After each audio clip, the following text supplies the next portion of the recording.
আজ রঙিন মাছের পুকুরে কী কাজ করলাম সেটাই দেখাবো আজকের এই ভিডিওর মাধ্যমে।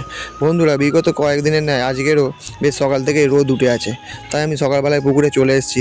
এসে আমার শোলাটা কাছে টেনে নিয়ে শোলার মধ্যে উঠে পড়লাম।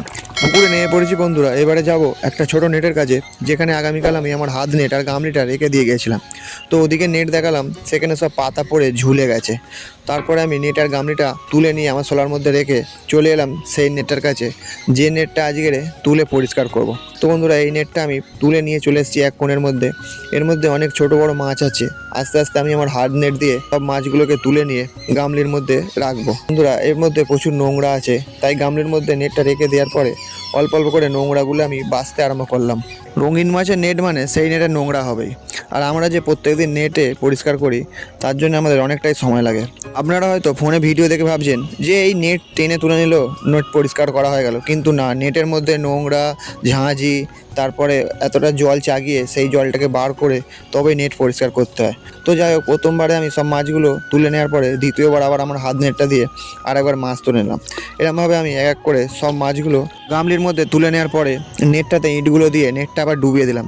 এবারে যেহেতু জলটা নোংরা হয়ে আছে, তাই এই মাছগুলোকে আমি পরিষ্কার জলের মধ্যে ছাড়বো। প্রথমে মাছগুলো নেটের মধ্যে রেখে দিয়ে নেটটা একদিকে হেলিয়ে দিয়েছি। মাছগুলো আস্তে আস্তে সব ভালো জলে চলে যাবে, আর নোংরাগুলো আমি বেছে বেছে ফেলে দিতে পারবো। যারা মাছ চাষ করতে যাও তারাও কিন্তু এই পদ্ধতিটা ইউজ করতে পারো। তো যাই হোক, সব মাছগুলো নোংরা থেকে আলাদা করে নেওয়ার পরে এবার আমি দেখাবো এতে মোট কী কী মাছ আছে। বন্ধুরা, গামলির মধ্যে এখন মোট 4 রকমের মাছ আছে। তার মধ্যে থেকে এই যে মাছটা দেখতে পাচ্ছ, এটার নাম হলো ব্লু জ্যাবরা। এই মাছটাকে আমি সামনের বছরের জন্য ধাড়ি করার জন্য 200 পিস মাছ বেছে আলাদা রেখে দেবো একটা নেটে। তার কারণ শীত শেষ হয়ে যাবে আর হয়তো 1.5 মাস পর, তারপরে সিজন চলে আসবে। এখনই এই মাছগুলো বেছে রাখার ঠিক সময়। দেখো বন্ধুরা, 200 পিস মাছ আমি বেছে নিয়েছি।